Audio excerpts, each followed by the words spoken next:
Welcome back. In the last part of this lecture, we saw that the complexity of the matrix sparsity pattern is highly dependent on the complexity of the geometry upon which the transport equation is being solved. In this second part of Lecture 5, we're going to examine the topics of matrix inversion, which, as we know, is a key step to solving these transport equations numerically. What we're going to see is that matrix inversion is at times a very non-trivial undertaking. We'll firstly examine direct or non-iterative matrix inversion using Gaussian elimination, a method that you should all be familiar with. Not only will we discover that Carl Friedrich Gauss in 1809 independently rediscovered the technique, but we'll see that it is unsuitable for practical computation in an unmodified state. If, however, a matrix has a certain type of structure, a predictable structure, then we'll see that it is possible to modify Gaussian elimination such that we can perform matrix inversion very, very efficiently indeed. We'll then move on to the topic of indirect or iterative matrix inversion, which is what has to be used when matrices that are being inverted have an arbitrary sparsity pattern. We're going to introduce two methods, GMRES and AMG. GMRES is typically used in COMSOL and can be a fallback solver also in OpenFOAM, whereas AMG is the main solver that is used within Fluent. Now, GMRES is effectively an optimization technique. I'm going to put more details on this technique on Moodle for you to have a look at. The exact nature is beyond the scope of this course. The AMG algorithm is complex, and the next part of this lecture is going to go through it step by step. And why we're going to do that is because that it is important to understand how AMG works in overview, such that you can look at the various settings within Fluent and actually know what they mean. So, let's start with a bit of a recap. Matrix inversion are key steps in solving numerical problems. Now, if we think about the process of building up a matrix assembly on a computer, we'll see that we have to store all the information in memory. And so perhaps we can see that the bigger the matrix is, the more memory that's required. And if we get very, very, very big matrices, those that will describe, say, classical engineering problems, then the amount of memory required to store them in starts to get very, very significant. Also, if we think about how we might invert a matrix, each element is going to have to be examined, and so the larger the matrix, the larger the computation time. And so a key thing to remember first of all is that the speed and memory requirement of a CFD problem is slave to the size of your matrix. Now, if we think about the simplest possible matrix inversion technique, it is that of Gaussian elimination, or also otherwise known as Fang Cheng, because there's an interesting piece of history here. On the whiteboard is a photograph of Carl Friedrich Gauss, and also an excerpt from a very, very ancient Chinese text, the 9 chapters of the mathematical art. Now, in 1809, Carl Friedrich Gauss discovered this technique of matrix inversion. However, 2,000 years previously, that same technique was already well known in ancient China, and it was called Fang Cheng. And either Fang Cheng or Gaussian elimination is a technique that requires m-cubed calculations for a square matrix size m by m. It looks at every element in turn, and it does not exploit sparsity. It is, however, a very easily understandable method. So, I'd like to illustrate how unsuitable Gaussian elimination or Fang Cheng is actually for practical computation. Now, imagine that we've got a linear system that results from a transport equation being discretized, say, and that involves 150,000 parallel simultaneous equations. And let's say in that 150,000 parallel simultaneous equations there's roughly 400,000 unknowns. This might sound large, but this is actually a relatively small scale problem. Now, if we'd set this problem up a long time ago, in the 1980s, and turned to the most powerful supercomputer that we had, the Cray XMP, Gaussian elimination on a matrix that represented this problem would have taken 15.5 years to complete. Very obviously not something that's practical. If we fast forward in time to 2008, if we took the same problem and performed Gaussian elimination on it on the biggest supercomputer that was available then, the Cray XT5, it would have taken an entire minute. which might not sound like a long time, and it's distinctly better than 15.5 years, but it is utterly unacceptable. If, however, we'd been more targeted in how we'd written that algorithm, we could have cut these computation times quite considerably. So, if we turn back to the Cray XMP in 1982, rather than 15.5 years using unmodified Gaussian elimination, modifying Gaussian elimination to take into account the matrix structure would have resulted in a matrix inversion in about 3 milliseconds, something that's very, very doable. If we look at that same problem on the Cray XT5, it would have taken about 14 nanoseconds. And so this really, I hope, underpins the fact that Gaussian elimination in an unmodified state is infeasible for real-world problems. However, Gaussian elimination in a modified state, in a state that takes into account the sparsity pattern of the matrix, is a very, very powerful and efficient technique. So, this is all about the importance of matrix inversion, and this really sets the scene nicely. If we have a known matrix, a known sparsity pattern, and it is regular, we can invert it efficiently. If we have an arbitrary sparsity pattern, as you would for the finite volume method applied to a complex engineering geometry, direct techniques will not work.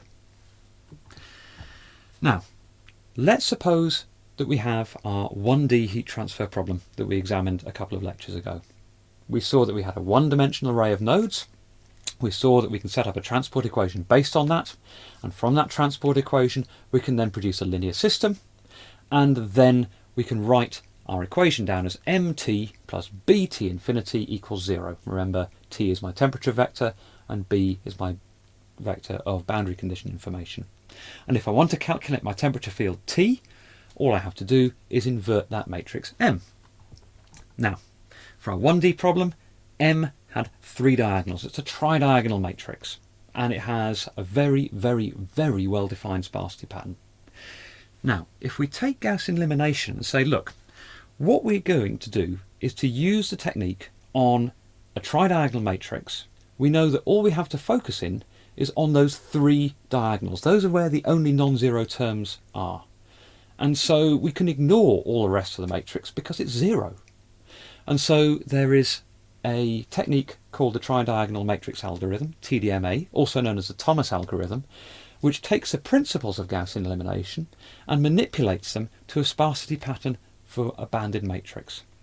And if we were to use these techniques on a matrix inversion for a tridiagonal matrix, you'll find that for a square matrix with m by m terms in them, the number of operations required for inversion is order m calculations. It's linearly proportional to the number of terms, and this is exactly what we're aiming for.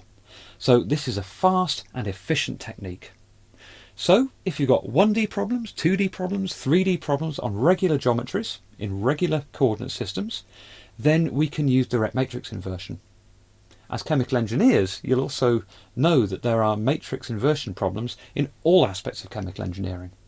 Solving distillation problems, for example, is effectively the inversion of a tridiagonal matrix, and so TDMA is routinely used in those types of calculation as well. Now, here on the board is a graphical illustration of the problem that we face undertaking numerical methods on complex engineering geometries in 3 dimensions. The sparsity pattern that I've sketched on the board there is a rough representation of what a sparsity pattern might look like for an arbitrarily complex 3D geometry. It's not banded, it's not regular. There are areas of the matrix that are non-zero, there are areas of the matrix at 0, and there's nothing predictable about this. It is entirely arbitrary. And so we can't tailor an algorithm to say, look at the 3 terms on the diagonal and invert them, because there are terms all over the place.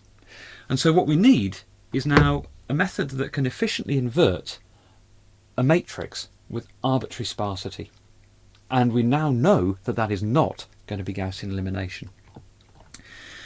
Now, what we have to use are iterative methods. We make approximations to a matrix, we find out what the error is, we correct that error, we make another approximation to the matrix, we find out what the error is, and so on and so forth. And so these iterative techniques are called indirect matrix inversion methods. And indirect methods are the workhorse for any practical numerical code. One of the most commonly used indirect matrix inversion methods is called the Generalised Minimal Residual algorithm, or GMRES. This is what ComSol Multiphysics uses as its computational workhorse. Now, the exact algorithm is a long way beyond the scope of this course, but I'd like to give you an overview just so you've got a rough appreciation of what it is it's trying to do. Firstly, it says I've got a matrix problem, MT equals B. Okay, so I know that if I subtract B from MT, for the proper solution, I should get 0. However, I'm not going to, because I'm going to start with an approximation of my temperature field. And so rather than getting 0, I'm going to get some rough residual. And the size of that residual can then be used to set up an optimization problem, which can then be solved by a least squares method. And as you iterate this optimization problem, you can then get increasingly more accurate guesses as to what T is. And how do you decide when T is accurate enough? Well, you have what's known as a convergence tolerance. And should the difference between two iteration steps of the value of T, however you compute it, fall below that tolerance, then the problem is deemed to be solved. And so we can see two things here. Firstly, these iterative solutions may take quite a long time.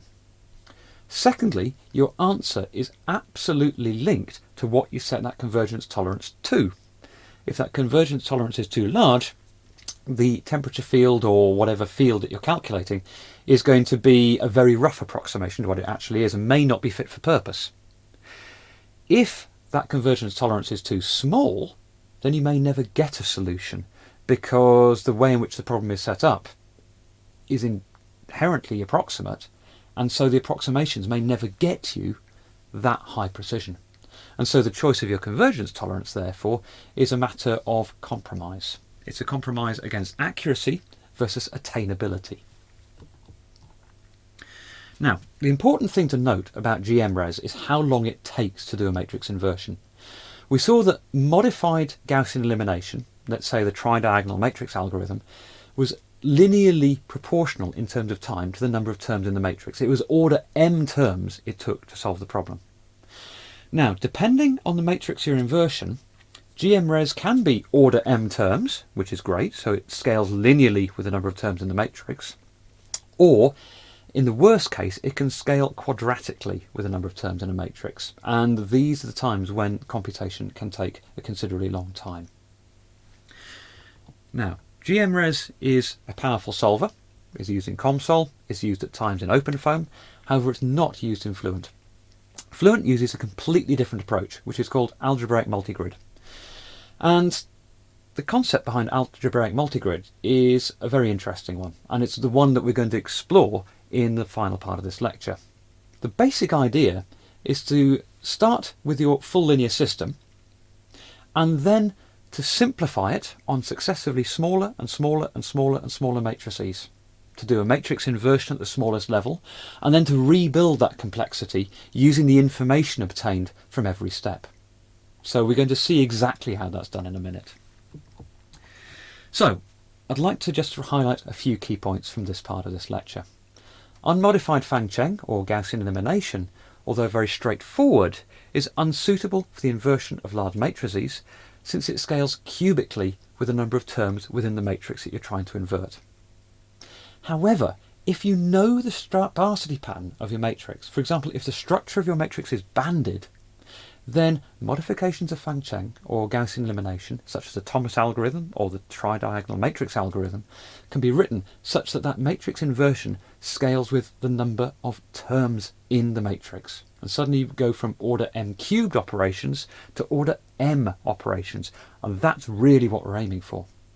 So if we know our sparsity pattern, and if it results in a banded matrix, we can use a version of Fang Cheng or Gaussian elimination.